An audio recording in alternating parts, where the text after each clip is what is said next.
하나님의 복된 말씀 사도행전 24장 1절로 9절의 말씀, 이 계시의 말씀을 한 절씩 나누어서 교독하시고 마지막 절 합독하실 때 살아계신 하나님의 음성을 들을 수 있기를 원합니다. 근데 9절이 마지막 절이 아닌 것은 오늘 전체를 이렇게 좀 살펴볼 터인데 시간 관계상 1차로 9절까지만 읽는 것입니다. 1절 말씀 제가 읽겠습니다. 닷새 후에 대제사장 아나니아가 어떤 장로들과 한 변호사 두들로와 함께 내려와서 총독 앞에서 바울을 고발하니라. 바울을 부르매 두들로가 고발하여 이르되, 벨리스가 가여 우리가 당신을 힘입어 태평을 누리고 또 이 민족이 당신의 성견으로 말미암아 여러 가지 개선된 것을 우리가 어느 모양으로나 어느 곳에서나 크게 감사하나이다. 당신을 더 괴롭게 아니하려 하여 우리가 대강 여짜옵나니 관용하여 들으시기를 원하나이다. 우리가 보니 이 사람은 전염병 같은 자라 천하에 흩어진 유대인들을 다 소유하게 하는 자요 나사렛 이단의 우두머리라. 그가 또 성전을 더럽게 하려 함으로 우리가 잡았사오니 당신이 친히 그를 신문하시면 우리가 고발하는 이 모든 일을 아실 수 있나이다 하니 유대인들도 이에 참가하여 이를 옳다 주장하니라. 아멘 아멘. 자, 여러분 한번 따라해 보시겠습니까? 네, 과거는 하나님의 긍휼에 맡기고. 시작. 네, 이것은 어거스틴이 한 말입니다. 굉장히 유명한 말인데, 현재는 하나님의 사랑에 맡기고. 시작. 현재는 하나님의 사랑에 맡기고 미래는 하나님의 섭리에 맡기자. 시작. 미래는 하나님의 섭리에 맡기자. 예, 우리 성도님들은 너무 머리 좋으니까 하라 그래도 다 하실 것 같아요. 다시 한 번 더 따라 합시다. 과거는 하나님의 긍휼에 맡기고. 시작. 과거는 하나님의 긍휼에 맡기고 현재는 하나님의 사랑에 맡기고. 시작. 현재는 하나님의 사랑에 맡기고 미래는 하나님의 섭리에 맡기자. 시작. 미래는 하나님의 섭리에 맡기자. 자, 통째로 시작. 과거는 하나님의 긍휼에 맡기고 현재는 하나님의 사랑에 맡기고 미래는 하나님의 섭리에 맡기자. 아멘. 어거스틴이 참 좋은 말씀 많이 하시는데 최근 잘 들어서 이 말씀이 참 와닿습니다. 여러분, 어떤 사람들은 과거의 죄책감에 또 과거의 쓴뿌리에 꽉 잡혀가지고 전혀 전진을 못하는 사람이 있어요. 누구든지 여러분 죄책감이 없겠습니까? 누구든지 아픔과 상처와 쓴뿌리가 없겠습니까? 그런데 그 상처와 아픔과 쓴뿌리에 꽉 사로잡혀가지고 한치도 한 발도 내딛지 못하는 우리 모습을 보면서 하나님이 얼마나 슬프겠습니까? 주님 오실 일이죠. 그러니까 주님의 용서가 있고 주님의 십자가가 있는 그 십자가에 철철 흐르는 그 보혈의 피에 나의 모든 과거를 긍휼, 이것을 다른 말로 하면 불쌍히 여기심. 이해되십니까? 하나님은 우리를 불쌍히 여기잖아요. 누구처럼요? 아비가 자식을 불쌍히 여긴 같이, 또 어미가 자식을 손바닥에 새김과 같이 우리를 불쌍히 여기신 줄 믿습니까? 이게 긍휼과 사랑이에요. 하나님이 나를 불쌍히 여긴다, 내가 생각날 때마다 회개하고 십자가에 던져버리면 하나님께서는 눈보다 더 희게, 양털보다 더 희게, 동에서 서가 먼 것 같이, 바다가 깊은 것 같이 내 모든 죄를 용서하신다라고 하는 그 강수와 같은 그 긍휼과 사랑과 용서의 바다에 내 모든 것을 던지고 긍휼을 구하자 말이죠. 그래야만 한 발 앞으로 나갈 수가 있고 새로 시작할 수가 있으니까. 자, 여러분, 우리의 과거는 누구한테 맡겨야 돼요? 하나님의 긍휼하심, 불쌍히 여기심에 맡겨야 되는 거예요. 그리고 우리 현재는요, 하나님의 사랑에, 어떤 형편에 있든지 간에 우리는 놓쳐서는 안 됩니다. 다른 것은 다 할 수 있을지라도 이것은 절대로 놓치면 안 되는 거예요. 그게 뭔가 하면 하나님은 나를 사랑하시며 나를 향한 놀라운 계획을 가지고 계십니다. 이 하나님의 사랑에 대한 의심을 하면 안 돼요. 왜냐하면 그 사랑이라고 하는 그 믿음, 그 기반이 무너지면 내 모든 목숨이 끊어지는 거나 마찬가지. 사랑하는 여러분, 어떤 순간에도 하나님은 우리를 사랑하십니다. 내가 설사 실수하고 허물이 있는 그 자리에 있다고 할지라도 슬퍼하면서 사랑하시는 거예요. 그러니까 그 사랑에 대한 확신을 놓치면 안 되는 겁니다. 사단은 끊임없이 이야기합니다. 하나님 너 사랑한다고? 너한테 관심 없어? 하나님 너 같은 거 사랑할 것 같아? 계속해서 하나님에 대한 사랑을 의심케 만드는 것이 사단의 술책입니다. 그러나 우리는 그때라도 여러분, 하나님이 사랑하기 때문에 나에게 죄책감을 주시고 고통을 주시는 거니까 내가 회개하면 돼 라고 생각하면서 하나님의 사랑을 믿어야 된다는 거죠. 현재는 하나님의 사랑을 믿어야 되고 맡겨야 되고, 이런 미래는요 하나님의 섭리에 맡겨야 되는 것입니다.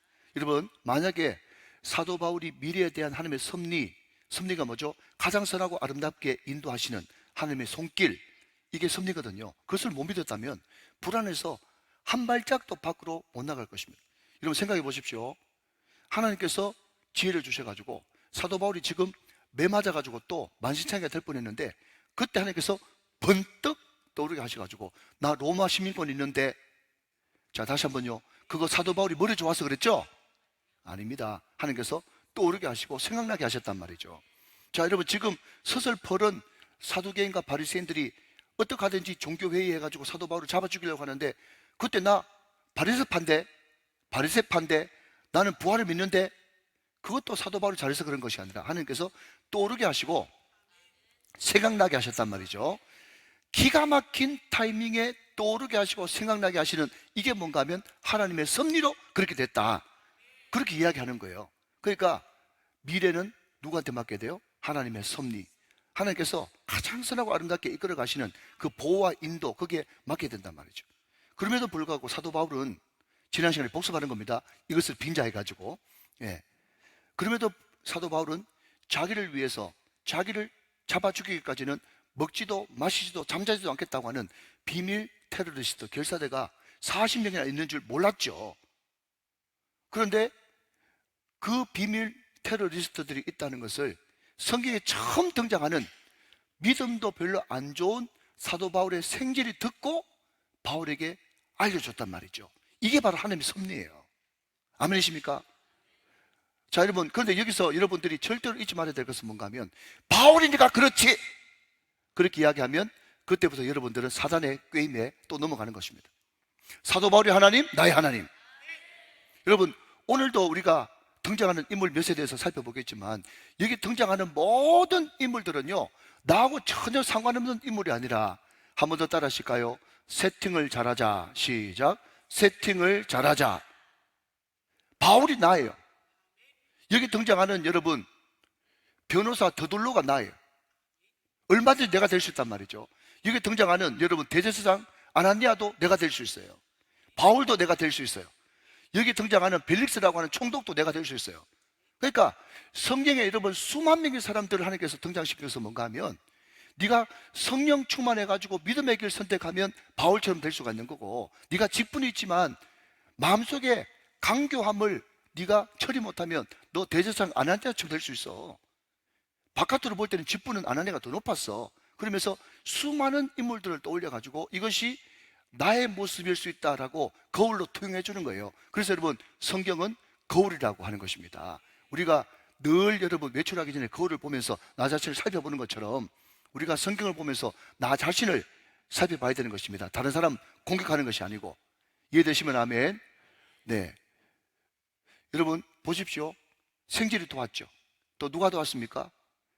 백부장이 도왔죠. 또 누가 도왔습니까? 천부장이 도왔습니다.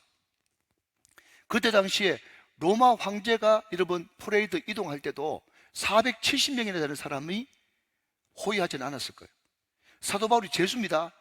그런데 죄수처럼 비참하게 끌려가지 않고 말 타고 왕처럼 하나님의 섭리를 이루어 가시는 이 놀라우신 하나님을 이 시간 찬양할지어다. 그 하나님이 우리 아버지가 되신 건 여러분 축하드립니다. 하나님께서 가장 선하고 아름다운 길로 인도하실 것이니 그 하나님의 섭리에 맡기란 말이죠. 자, 한 번 더 반복하고 이제 말씀 들어가겠습니다. 시작. 우리의 과거는 하나님의 긍휼에 맡기고, 현재는 하나님의 사랑에 맡기고, 미래는 하나님의 섭리에 맡기자. 아멘. 꼭 그렇게 되시기를 주님의 이름으로 축원합니다. 자, 그런 일이 있고 난 다음에 닷새 후에 5일이 지났습니다. 자, 여러분 1절 말씀 보시면 거기에 두 인물이 등장합니다. 1절 말씀. 닷새 후에 대제사장 아나니아가 어떤 장로들과 한 변호사 더둘로와 함께 내려와서 총독 앞에서 바울을 고발하니라. 먼저 대제사장 아나니아를 한번 살펴보기를 원하는데요. 자, 여러분 볼펜 있으면 들으시고, 네, 지난번에 한번 사도행전 살펴보면서 전했던 말씀인데, 한번 이미 들으신 분들은, 새벽에 들으신 분들은 한번 반복해 보십시다. 자, 어디에 비출 것인가 하면 아나니아가, 닷새우의 대제사장 아나니아가 그 다음 쭉 내려와서 거기에 비출 것이고, 총독 앞에서 바울을 고발하니라. 아나니아가 내려와서 고발하니라 그랬습니다. 아나니아가 내려와서 고발했어요. 자, 주어 동사 아나니아가 내려와서 고발했어요. 여러분 기억나십니까? 이거 기억나시면 기억력이 대단히 좋은 분인데, 여러분 사도 바울이 예루살렘에서 총독이 있는 가이사라로 이동했지 않습니까? 그죠? 그 거리가 100km가 조금 넘는다고 말씀을 드렸어요. 여러분 100km라고 하는 그 거리는 뭔가 하면요, 뭐 산수죠. 시속 100km로 1시간 달려서 도착할 수 있는 거리가 100km예요. 맞죠? 그죠? 그 당시에 여러분 이동수단이 별로 없는 그 시대에 한밤중에 여러분 100km를 이동한다는 것은, 또 낮에라도 100km를 이동한다는 것은 엄청난 거리인 것입니다. 자, 여러분 물어봅시다. 아나니아는 대제사장이에요. 대제사장이면 있어야 될 곳이 어디죠? 예루살렘이고, 있어야 될 곳이 성전이고, 해야 될 일은 하나님과 백성 사이에 중보하면서 그들에게 하나님의 말씀을 전하고 그들을 위해서 기도해주고 백성들 마음에 평안과 안식과 여러분 기쁨을 주는 그 직책, 그 직분이 대제사장입니다. 그런데 지금 대제사장 아니아나는 자리를 이탈해가지고 어디 내려왔는가 하면 가이사랴까지 내려왔습니다. 그런데 목적은 사도 바울 잡아 죽이는 목적이었어요. 그런데 여러분 여기에 헬라 원어를 보니까 내려와서 라고 하는 이 단어는 단수입니다. 아나니아가 자기 의지대로 내려왔다는 것을 여러분 지금 누가가 의사고 머리가 똑똑하니까 그냥 수사학적으로 표현하는 겁니다. 아나니아가 자기 뚜렷한 소실을 가지고 내려왔어요. 그리고 고발하니라 라고 하는 이 단어는 복수입니다. 내려와서는 단수, 고발하니라는 복수. 여러분 왜 고발이 복수가 되어야 되는가 하면, 유대 율법에 어떤 사건이 증거로 채택되기 위해서는 2인 이상의 증인들의 증거가 필요하거든요. 자, 여러분 이 고발할 때 여러분 복수가 당연한 것은, 거기에 여러분 보니까 어떤 사람이 같이 따라 내려왔어요? 어떤 장로들과, 자 여러분 1절 말씀 제가 보고 있습니다. 한 변호사 더둘로와 함께 내려왔는데, 내려오는 것은 자기 의지를 가지고 단수를 썼고, 고발하는 것은 그들과 함께 같이 고발하는 것입니다. 여러분 오래 시간 끌지 않겠습니다.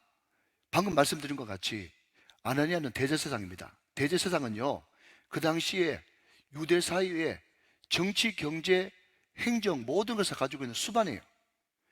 로마는요 굉장히 머리가 좋아가지고 1부터 끝까지, A부터 Z까지 모든 것을 로마가 다 틀어지고 한 것이 아니라 중요한 몇 포인트만 로마가 딱 쥐고 있었고, 나머지 모든 것들은 워낙 제국이 넓으니까 나머지는 다 그 민족 자치적으로 모든 것을 할 수 있도록 다 용인해 줬습니다.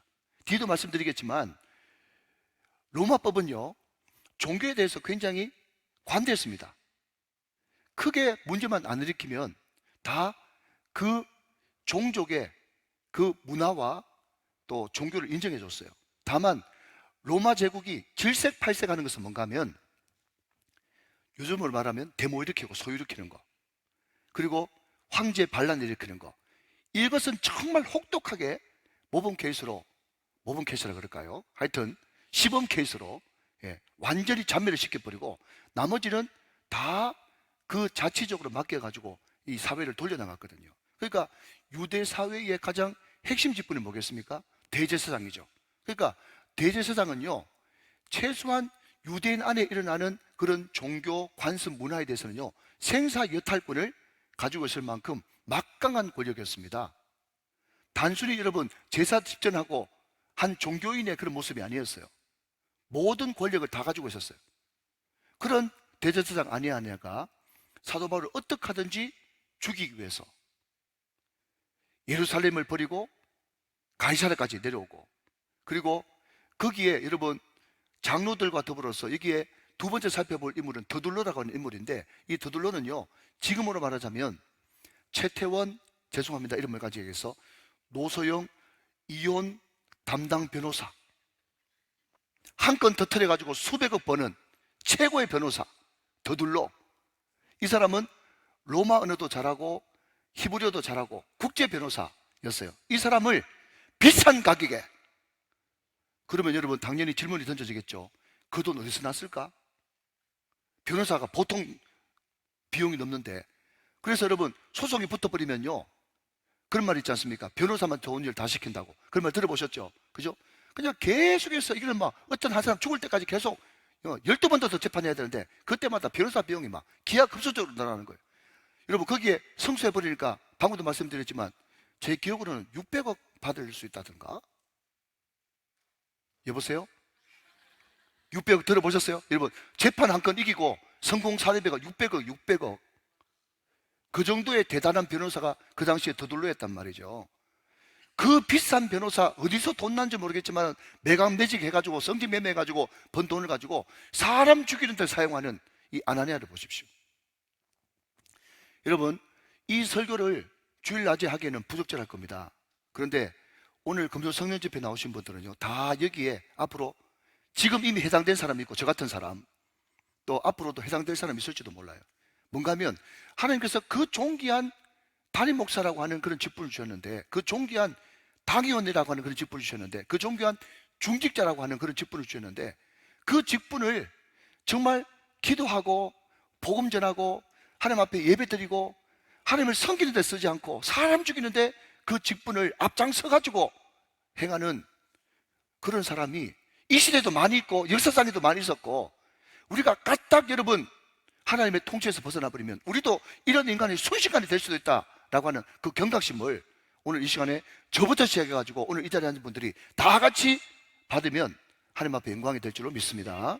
여러분 직분이 어떤 포지션이 그 사람을 말해주는 것이 아닙니다.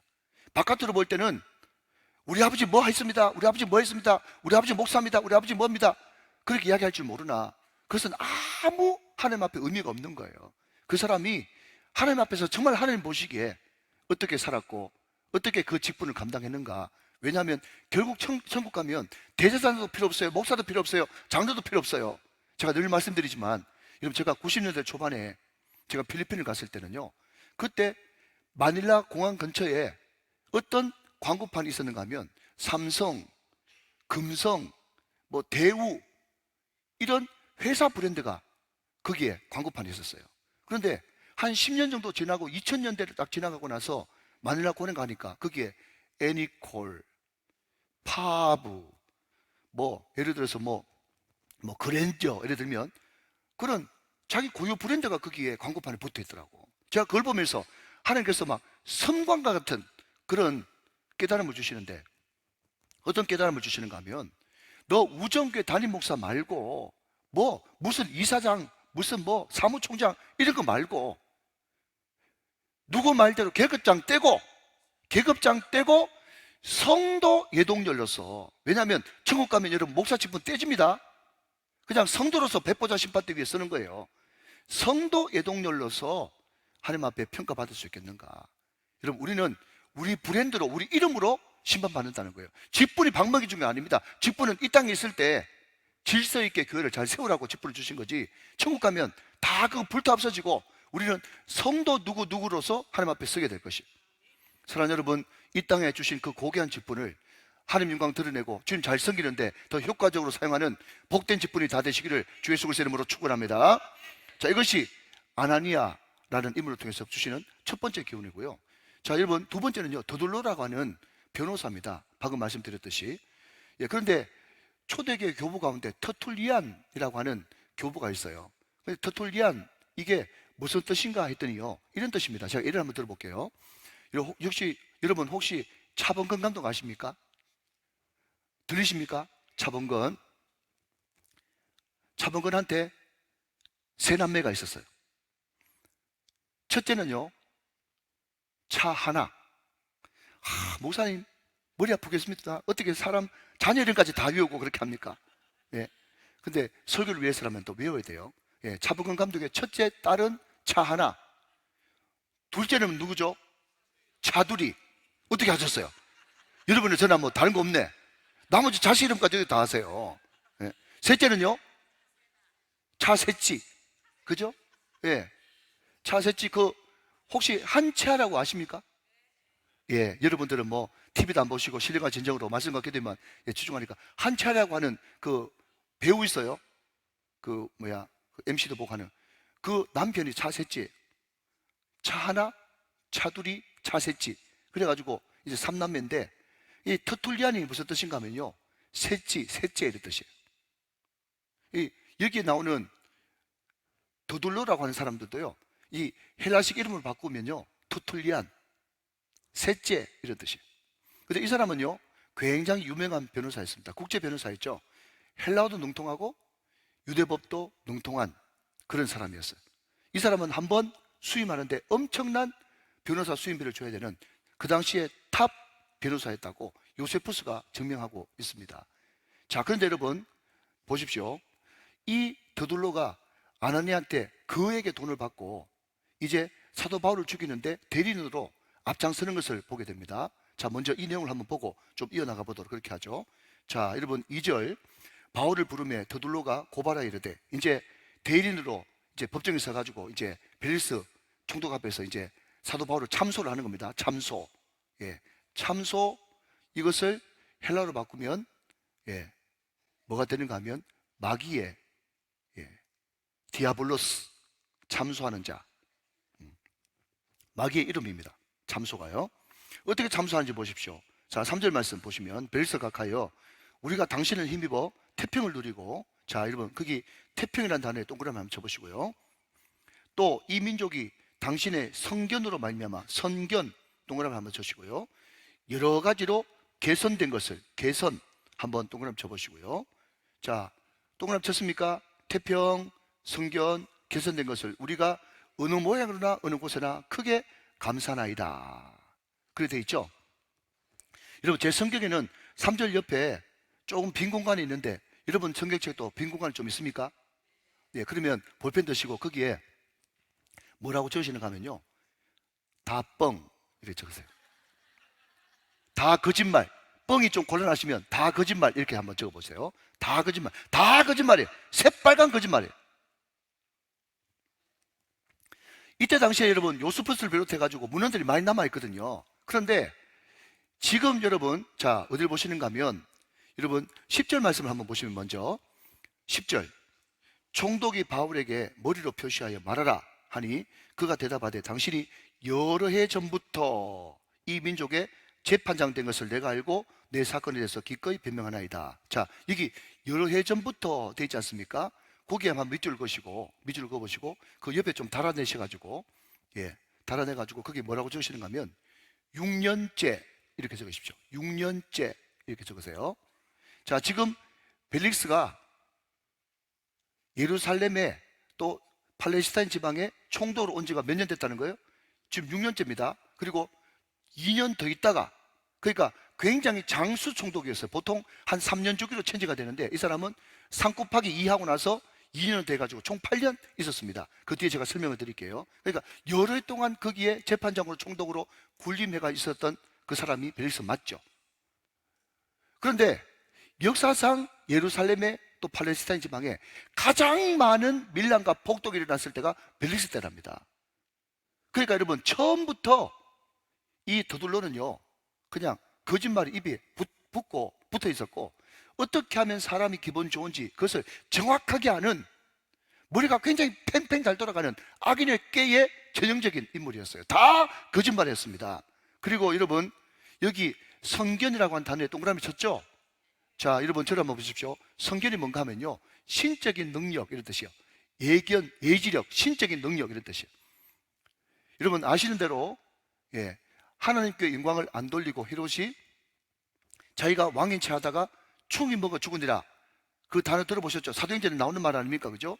그런데 사람들이 어디까지 교만에 올라가면 자기가 되고 싶은가 하면, 여러분 아담과 하와에게 선악과를 따먹으라 할 때 마귀가 아담에게 여러분 유혹했던 그 워딩이 뭡니까?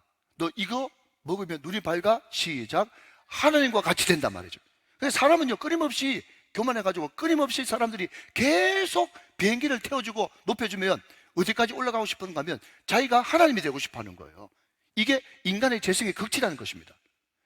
그것을 이 두들러가 머리가 좋으니까 나쁜 쪽으로 정확하게 딱 알고 당신의 그 태평, 당신의 그 성견, 그렇게 이야기하면서 한껏 베릴스에게 아부의 끝판왕을 보여주고 있다 하는 것입니다. 세 번째, 개선. 개선은 하나도 안 됐습니다. 그래가지고 역사가 요세푸스의 말에 의하면 6년 하다가 2년 뒤에 이 사람이 총독자리에 물러날 때 사람들이 길거리에 쏟아져 나와가지고 만세를 불렀다고 하는 그 역사 기록이 남아있어요. 이런 먼저 말씀드리면 이 벨릭스는요, 원래 글라우디오 황제, 여러분 글라우디오 황제 들어보셨습니까? 이 글라우디오 황제가 로마 추방령을 내려가지고 그때 로마에서 추방돼가지고 고린도에 가서 사도 바울 만난 사람 누굽니까? 브리스길라와 아굴라죠? 예, 그냥 제가 이해하고 다 여러분 제가 설교할게요. 예, 성경에 나오는 인물인데 이때 글라우디아의 엄마의 종 중에 하나가 벨릭스였어요. 그러니까 노예 출신입니다. 노예 출신이 총독까지 올라갈 때는 얼마나 신분 세탁이 만회하고 얼마나 이러면 입지적인 인물이고 대단한 인물이겠습니까? 그런데 역사가 요세푸스가 이 벨릭스를 뭐라고 평가하는가 하면요, 노예 심성을 가지고 왕노를 했던 통치자다, 이렇게 이야기를 하고 있다는 거. 예, 다시 물어보지 마십시오. 너무 좋은 말이기 때문에 제가 잊어버렸습니다. 예, 노예의 심성을 가지고 왕같이 군림하던 자, 그러니까 아주 강교한 그런 인물이죠. 그러니까 여러분, 자기가 노예 신분에서 총독까지 올라가서 제가 얼마나 왕 되고 싶고 얼마나 자기가 신의 반열까지 올라가고 싶습니까? 그런데 한 것은 아무것도 없어. 돈밖에 몰라. 그 뒤에도 또 나옵니다. 뒤에 사도 바울한테까지 돈 받으려고 욕심냈던 사람, 벨릭스 말이죠. 그러니까 완전 최악의 통치자였음에도 불구하고 더둘로는 딱딱 그 사람 코드에 맞게 아부의 끝판왕을 구가하면서 첫 번째 뭐라고요? 태평. 두 번째요, 성견. 세 번째는요, 개선. 그리고 감사할 것이 아무것도 없고 모든 사람들이 이 총독 물러날 때 만세를 부르는데 감사하대요. 자, 여러분 저를 한번 보시죠. 우리가 흔히 강단에서 간증이라는 것을 할 때 말이죠, 주로 간증이 뭡니까? 어려움과 고난이 있었지만 각고의 노력 끝에 하나님께서 축복하셔서 그 아들이 돈 많이 벌었습니다, 좋은 대학 갔습니다, 출세했습니다. 이게 간증이라고 하죠. 그죠? 물론 여러분, 하나님께서 주신 출세, 하나님께서 주신 물질, 하나님께서 주신 머리 좋음, 그 하나님의 영광을 위해서 쓰면요, 하나님 앞에 영광 맞습니다.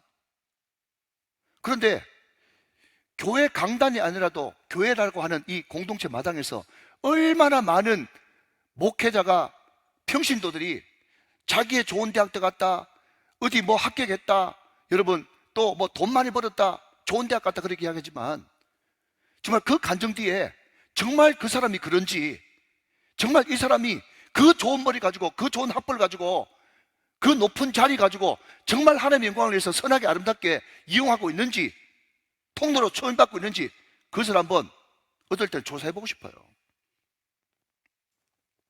여러분, 먼저 여기서 하나 정리합시다. 우리가 금요 성경 집회니까요. 여러분, 간증은요, 잘 들으십시오. 간증은 절대로 성공 사례 발표 시간이 아닙니다. 잘 아셔야 됩니다. 우리 정신 차립시다. 성공 사례 발표 시간이 아니에요. 옛날에 주로 간증은 이런 이야기 많았어요. 토요일날 정말 열심히 일하고 주일날 돈 벌면 주일날이 일주일에 2배 이상 장사 잘 되는 그런 날인데, 내가 하나님 앞에 은혜를 받고 주일 지키려고 주일날 과감하게 문을 닫았더니 하나님께서 토요일날 매출을 3배, 4배 많게 하셨다. 그런 간증 많이 했어요. 근데 여러분 분명히 아십시오. 제가 이거 거짓말 아닙니다. 100명 중에 1명밖에 그런 사람 없어요. 나머지는요, 주일날 문 닫아가지고요, 수입이 많이 감소했습니다. 제 말 들으십시오. 제 말이 맞습니다. 아시겠죠? 동의를 안 하시네. 거기를 끄떡끄떡 한번 해보세요. 예. 제 말께 알아들었으면 머리 한번 쓰다듬어 보세요. 예. 목사님 무슨 그런 부정적인 이야기를 다 합니까? 제 말이 맞습니다. 100명 중에 그런 사람 한두 명밖에 없어요. 여러분, 그렇기 때문에 제가 말씀드리고 싶은 것은, 이 연사 말씀드리고 싶은 것은 뭔가 하면요, 절대로 간증이라는 것이 강단 위에서 성공 사례 발표하는 자리가 아니에요. 그러면 그 간증이 진짜 간증이 되려고 그러면 뭐가 하냐면, 하나님께서 2배 장사 잘 되게 해주시면 감사하고, 그 사람의 마음 중심은 뭔가 하면, 그리 아니하실지라도 나는 하나님께 예배하는 것을 선택하겠습니다. 이게 간증인 거예요. 이게 간증. 세속적인 성공 사례담 이게 들어가지고 무슨 교회에서 그런 엉뚱한 이야기를 하고 있어요. 그러니까 여러분, 진짜 원래 오리지널 우리의 마음은 그리 아니하실지라도 감사합니다. 이게 내 마음 중심인데, 그렇게 죽으면 죽으리다 하면서 결단했더니 하나님께서 이런 모양으로도 축복해 주셨습니다. 이게 주가 되고 이거 부가 돼야 되는데, 이게 주가 돼버리니까 어떤 사람이 나도 문 닫으면 갑절로 따블로 될란가, 그래가지고 여러분 안 되니까 실망했네. 하나님 저 사람은 사랑하고 난 사랑 안 하고, 이상한 신관이 형성돼 버린단 말이죠. 사랑하는 여러분, 말씀대로 믿고 말씀대로 복 받으시기를 주님의 이름으로 축원합니다. 이게 여러분 정상이란 말이죠. 이게 무슨 의식 있는 목사의 설교가 아니고 이게 정상이에요, 정상. 자, 다시 돌아와서 더둘러 좋은 대학 갔습니다. 스펙 좋았어요. 돈 많았습니다. 여러분, 한 건 하면요, 여러분 수백억 버는 변호사였어요.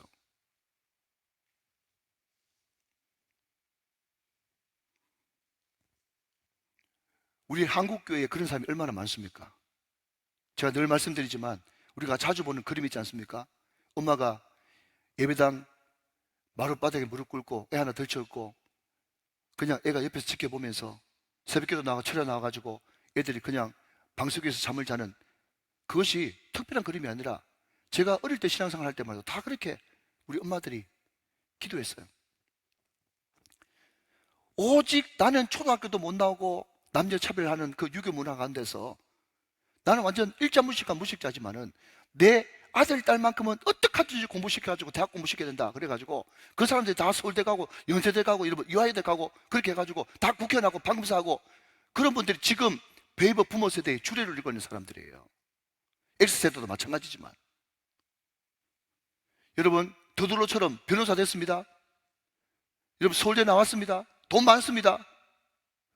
그 많은 축복을 가지고 과연 올바르게 그 좋은 머리를 사용하는 사람이 많은가? 아니면 악의 피를 써가지고 디아블로스, 정말 믿음의 사람 참소해가지고 돈 버는 그런 사람들이 많은가? 바라기는 하나님, 우리 자녀들이 정말 하나님의 은혜와 축복으로 좋은 대학 가고 돈 많고 성공했다면 그것을 온전히 주님의 영광만을 위해서 사용할 수 있는 그런 다음 세대가 될 수 있도록 은혜를 베풀어 주시옵소서. 그렇게 기도할 수 있는 저와 여러분 다 되시기를 주 예수 그리스도 이름으로 축원합니다. 이 사람이요, 얼마나 머리가 좋은가 하면요, 1, 2, 3. 왜냐하면 이 로마는 굉장히 합리적인 사회였기 때문에 뭔가 법적으로 고발하려고 그러면 3가지가 있어야 되거든. 1, 2, 3. 그런데 첫 번째는 말이죠, 센 거. 두 번째는 중간. 세 번째는 끼워 넣기. 얼마나 여러분 유명한 변호사인지 여러분 그것을 듣고 보시면 아실 것입니다. 자, 여러분 한번 보도록 하죠. 자, 여러분 5절 말씀 한번 보겠습니다. 5절 말씀. 우리가 보니, 자, 일단 본이라고 한 단어에 그냥 동그라미 한번 쳐보시고요. 우리가 보니 이 사람은 전염병 같은 자라 천하에 흩어진 유대인들을 다 소유하게 하는 자요, 나사렛 이단의 우두머리라. 6절. 그가 또 성전을 더럽게 하려 함으로 우리가 잡았사오니. 그렇게 말씀하고 있다는 것입니다. 자, 여러분, 여기에 제가 방금 본이라고 하는 단어에 제가 밑줄 한번 그어보라고 이야기했습니다. 네. 그런데 이 보다가 말이죠, 성경에 여러 가지가 나오는데 보통 우리가 보다 그러면 에이도라는 단어를 씁니다. 그래서 우리가 지난주에 뭘 받는가 하면 양심, 네이도, 그게 슈라고 하는 함께 하고 에이도, 함께 보다, 그게 양심이다. 그렇게 말씀을 드렸어요. 근데 보통 에이도라고 하는 단어를 쓰는데 여기는 독특한, 거의 여기만 나오는 그런 단어가 뭔가 하면 휴리스크, 휴리스코라는 단어를 씁니다. 이게 보다라고 하는 굉장히 희귀한 단어입니다.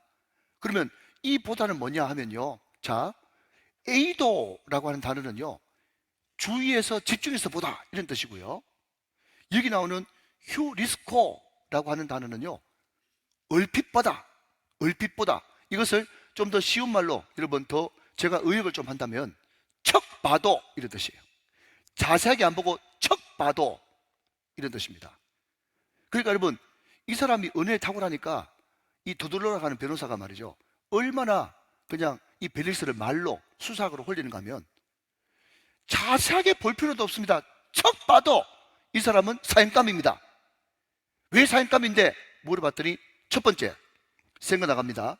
첫 번째, 이 사람은 전염병 같은 자라 천하에 흩어진 유대인들을 다 소유하게 하는 자요. 여기까지가 첫 번째입니다. 자, 여러분, 저를 다시 한번 보실래요?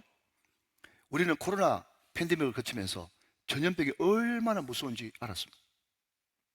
여러분, 유럽 3분의 1을 죽였다고 하는 흑사병, 그게 아프리카에서 들어온 어떤 배에 시체 항구가 있었는데 그 시체를 화장시키거나 바다에 빠뜨리거나 소독을 안 해가지고 그 배 위에 올라탔던 유럽 사람 한 명이 전염되는 바람에 유럽 전체에 흑사병이 돌고 유럽의 3분의 1이 죽었다는 거 여러분 다 아시죠? 역사가 얘기하고 있지 않습니까? 그러니까 아니, 중국 어느 동네에서 코로나가 발생했는데 잠깐 방심하는 사이에 우리나라에도 유럽에도 미국에도 전 세계로 전염병이 퍼져버렸어요. 이 전염병이 얼마나 무섭습니까? 그런데 여러분, 그 무서운 전염병, 지금으로부터 2000년 전이니까 얼마나 이런 그 전염병이 더 공포의 대상이었겠어요? 그런데 이 도돌로가 뭐라고 하냐면 이 사람은 전염병 같은 인간입니다. 그렇게 이야기했어요. 여러분, 옆으로 조금만 나갈게요.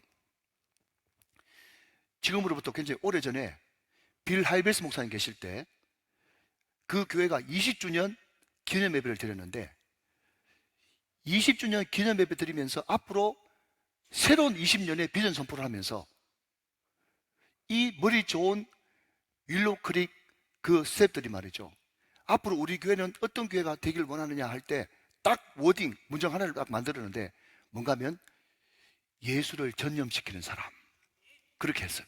예수를 전염시키는 사람. 그런데 이 사람이 죽었기 망정이지 그거 쓰려고 그러면 더둘러한테 판권 내야 돼요. 알아듣습니까? 이 제일 처음에는 안 좋은 의미로 시작됐단 말이야. 그런데 그것을 좋은 쪽으로 바꿨죠. 그런데 원래 우리는 여러분, 이 더둘러가 원래 악한 사람들이 한 말 중에 맞는 말도 많습니다. 전체 맥락이 틀려서 그렇지. 원래 우리는 사도 바울처럼 어떤 사람이 돼야 된다고요? 예수를 전염시키는 전염병 같은 교회가 돼야 됩니다. 그래서 초대교회 얼마 지나지 않아 가지고 여러분 전 유럽을 봉화시켰지 않습니까? 전 유럽을 예수로 물들이는 전염병과 같은 그런 역할을 교회에서 사도들이 또 주의 제자들이 했단 말이죠. 그런데 이것은 더둘러가 안 좋은 쪽으로 이야기한 거예요. 이 전염병 같은 이게 굉장히 말종입니다. 그렇게 이야기하고 있죠. 그리고 벨릭스가 지금 날마다 일어나는 그 소요 사태 때문에 머리가 골치 아파 죽겠는데, 자, 여러분 딱 보십시오. 어떤 단어를 씁니까? 소요.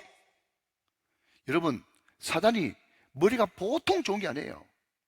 그러니까 벨릭스가 그 이야기를 들으면요, 마음이 쿵 무너지면서 정말 이거 난리법석 나고 내 쫓겨나는 거 아닌가 할 정도로, 그죠? 딱 여러분 단어 선택을 끝내주게 한다니까요. 저 인간 전염병 같은 인간입니다.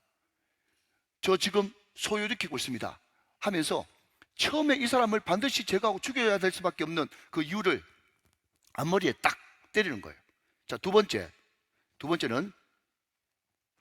5절 하반절에 나사렛 이단의 우두머리라. 자, 여러분, 나사렛 이단의 우두머리라.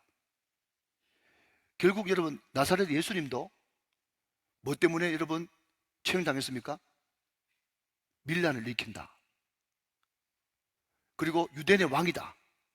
유대인의 왕은 가이사인데 자기가 유대인의 왕이다 그래가지고 반역죄로 죽였잖아요.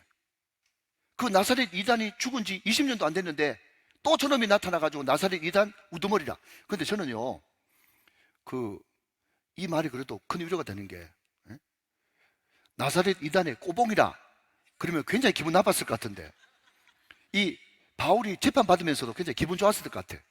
나사렛 이단의 우두머리라, 예, 대빵이다, 그렇게 이야기했어요. 그래서 계속해서 이거 놔두면 옛날에 그 나사렛 예수가 했던 그런 행동을 똑같이 할 거다, 그렇게 하면서 계속해서 압박 전술이죠. 자, 그 다음 세 번째. 세 번째는 로마 총독하고 전혀 상관없어요. 이 세 번째는요, 유대인 대제사장이 처리할 문제지 별로 관심이 없는, 그러니까 끼워 넣기. 6절. 그가 또 성전을 더럽게 하려 함으로 우리가 잡아싸우니. 그래가지고 1, 2, 3를 굉장히 그 좋은 머리로 딱딱딱 배정해가지고 베리스가 거기에 쿵 할 수밖에 없이 그렇게 배치를 해놓는단 말이죠. 결정타가 뭔지 아십니까? 이게 끝이 아닙니다.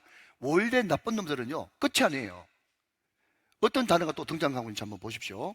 자, 여러분, 기가 막힙니다. 8절을 보시면, 당신이 친히 그를 신문하시면, 신문 동그라미 신문하시면 우리가 고발하는 이 모든 일을 아실 수 있나이다 하니, 그랬습니다. 자, 여러분, 혹시 약간 이제 우리가 옛날에 이렇게 봤던 이 모든 것들을 좀 동원해서 해야지 이렇게 현장으로 갈 수 있어요. 예, 여러분, 옛날에 사극 보면 말이죠, 어떤 죄가 있는 신하를 불러가지고 그냥 거기에 뭐 영의정, 자의정, 우의정이나 아니면 왕이 친히 나가지고 국문을 하잖아요. 국문할 때 저놈이 이실직고할 때까지 주리를 틀어라, 그렇게 얘기하지 않습니까? 여보세요? 들어보셨죠? 그죠?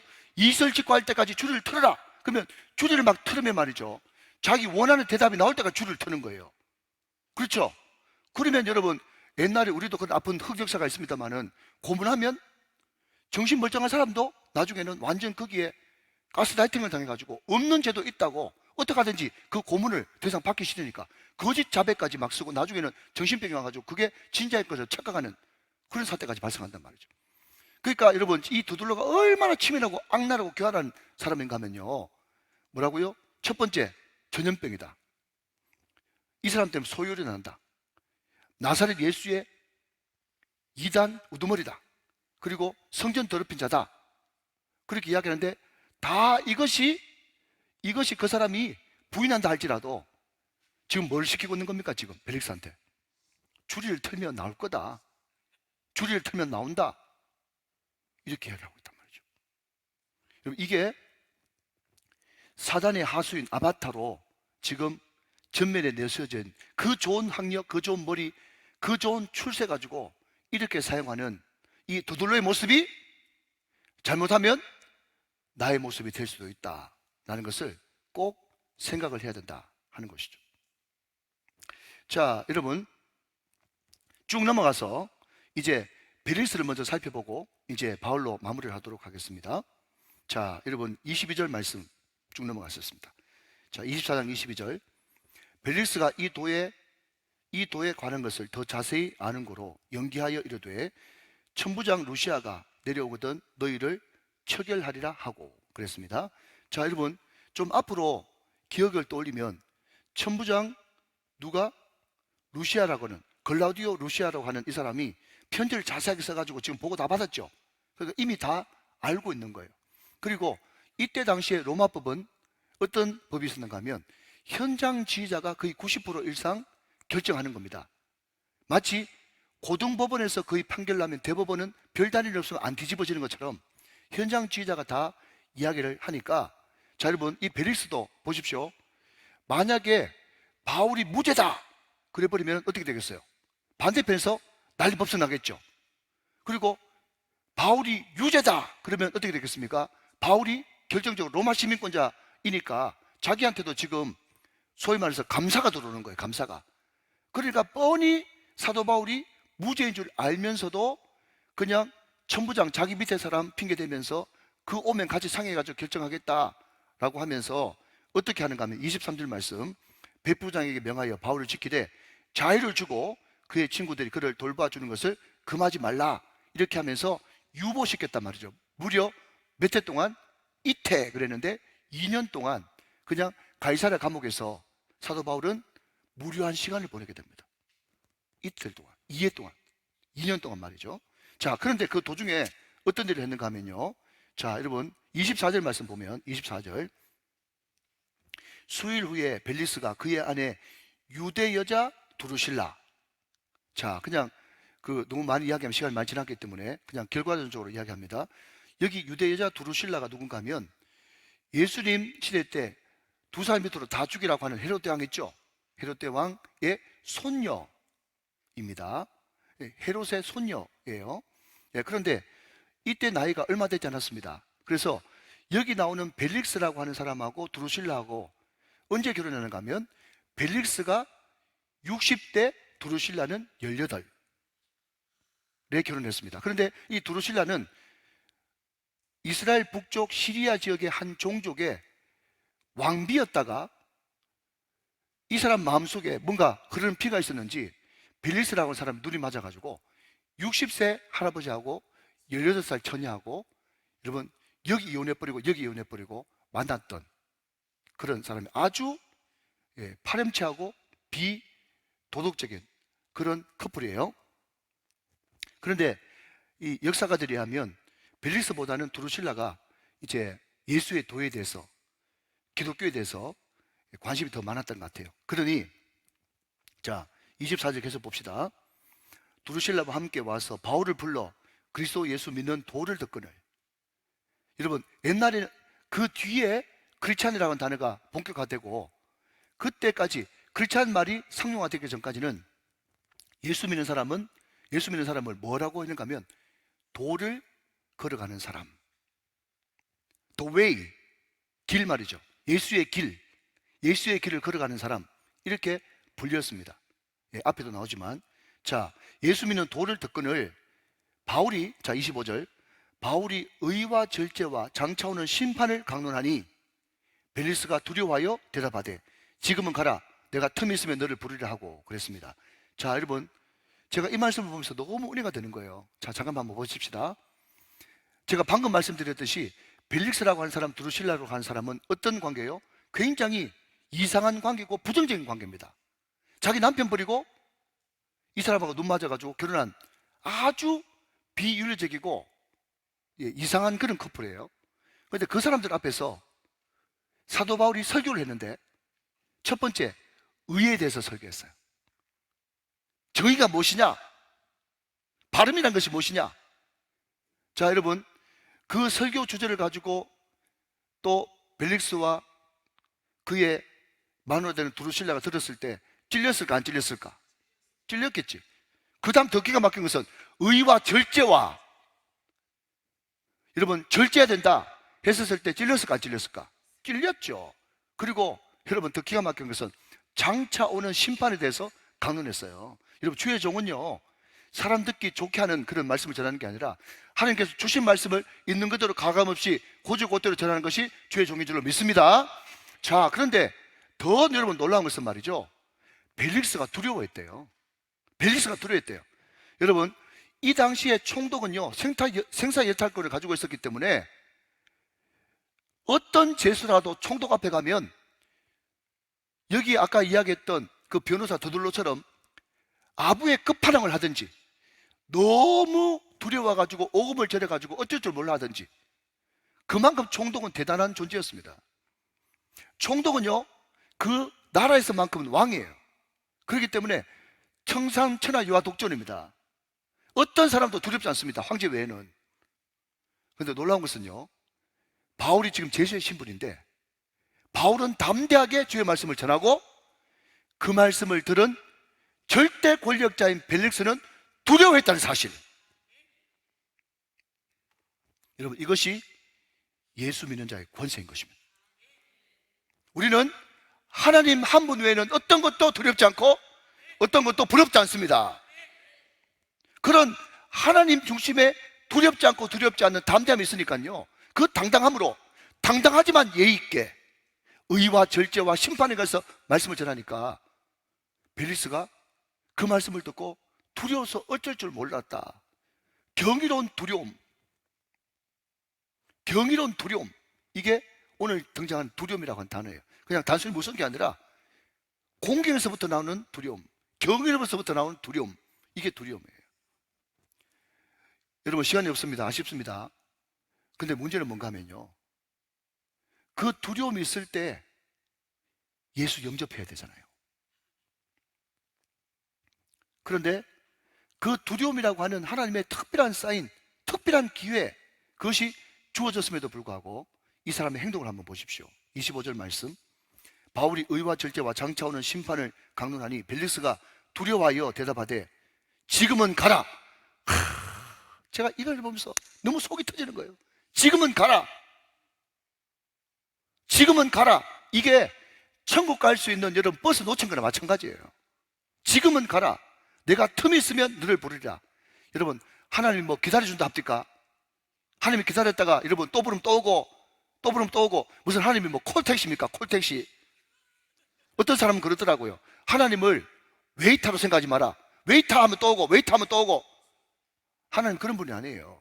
하나님이 보라 지금은 구원받을 만한 때요, 보라 지금은 은혜의 날이로다. 지금 이 말씀 듣고 뜨끔뜨끔 따끔따끔한 여러분 두려움이 나한테 찾아올 때, 오 주님 오시옵소서, 말씀님 어서 오십시오 하면서 그 말씀을 받아들여야 되는 거예요. 그 말씀이 속히 살리는도다. 우리가 여러분 어린 시절 여러분 추석이나 설명절 될 때 여러분 멀리 있는 여러분 친척 아재가 오지 않습니까? 그러면 그때 여러분 세뱃돈을 많이 받기 위해서는요, 바로 문제 잘 말자 말이죠, 버선발로 뛰어나가야 되는 거예요. 신발 신으면 안 돼요. 버선발로 뛰어나가가지고 여러분 모든 반가움을 다 응축하고 있는 세 글자를 외쳐야 됩니다. 아쟁교 아쟁교 하면서 가가지고 여러분 버선발로 가가지고 막 끌어안고 여러분 아쟁교, 그러면 그 아쟁교 그 안에 아주머니 잘 있습니까? 조카들은 어떻습니까? 사업은 잘 됩니까? 모든 종교 다 포함되어 있단 말이죠. 그러면은 아이고, 제가 어릴 때 집에 이름이 원이였어요. 원이. 제 입에 원이 희자도 되고 열자도 되고 원이었는데 그 아재는 동료를 몰라요. 원이밖에 몰라요.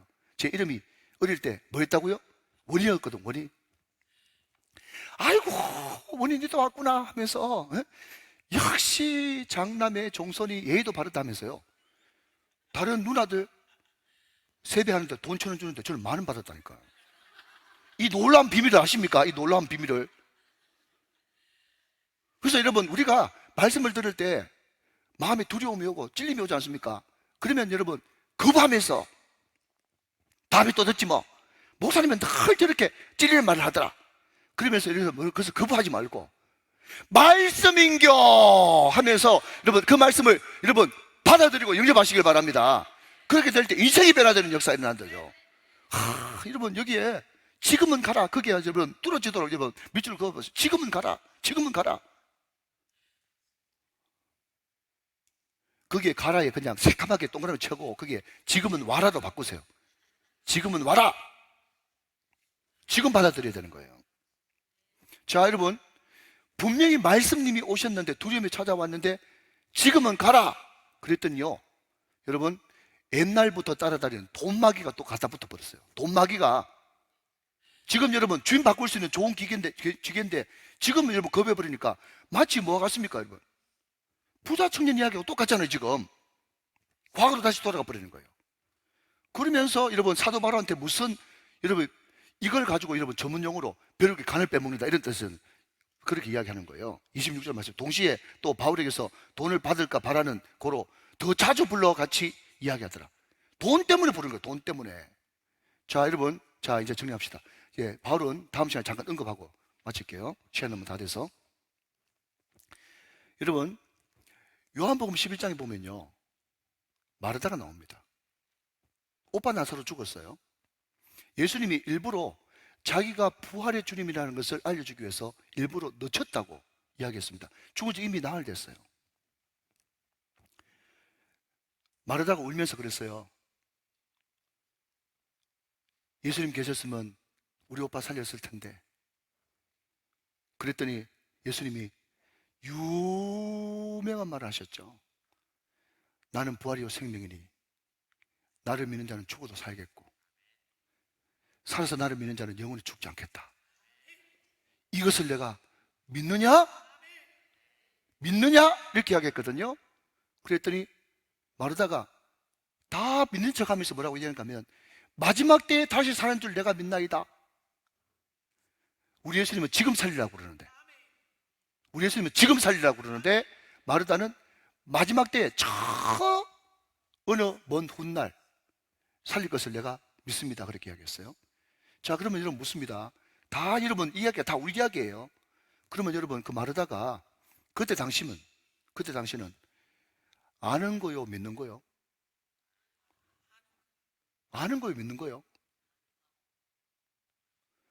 우리가 이렇게 엉뚱하게 신앙생활 할 때가 많단 말이죠. 잔뜩 들어가지고 아는 건 많고, 여러분 말은 청산주스 같이 하는데 실제로 안에 들어가 보면 믿음이 없어. 다만 아는 거야. 마지막 날에 그렇게 될 줄 내가 믿습니다. 그 아는 거지 믿는 거 아닙니다. 믿는 것은 지금이라도 주님 선포하시면 죽은다도 살아날 줄을 믿습니다. 여러분 이것이 우리의 고백이 돼야 되는 거예요. 절대로 성령님을 소멸하지 맙시다. 여러분 한 구절만 읽고 마치겠습니다. 잠깐만 건드리고요. 자, 여러분 몇 절을 보시는가 하면요, 여러분 15절 16절만 읽고 말씀을 맺도록 하겠습니다. 2분 안에 마치겠습니다. 사도 바울이 그렇게 고생하고 그렇게 핍박받고 해도 그럼에도 불구하고 그렇게 담대하게 그 총독 앞에서도 따박따박, 여러분 쭉 읽어보시면 또 전도해요. 그 와중에서도 전도합니다. 그렇게 할 수 있었던 이유, 자 볼펜 드시고, 그들이 기다리는 바 하나님께 향한 소망을 나도 가졌으니, 하나님께 향한 소망을 나도 가졌으니 곧 의인과 악인의 부활이 있으리라 함이니라.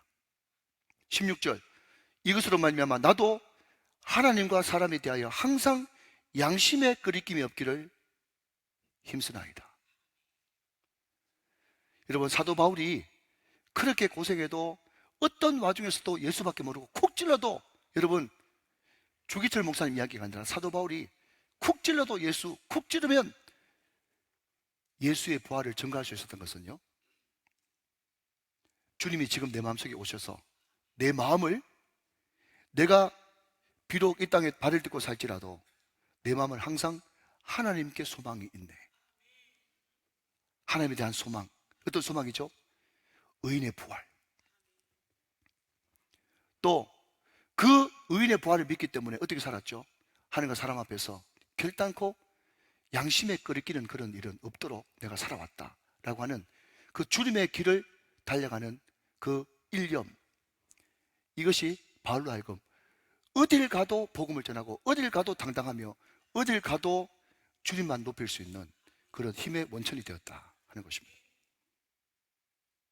오늘 저와 여러분에게 바울에게 있는 이 하나님께 대한 소망, 그리고 의인의 부활, 그리고 하나님과 사람에게 대하여 항상 양심, 주님 앞에서 항상 보고 주님과 함께 보고 주님과 함께 걷고 주님과 함께 하는 이 하나님의 양심이 우리 가운데 충만히 흘러넘치서 승리하시는 여러분 되시기를 주 예수 그리스도의 이름으로 축원합니다.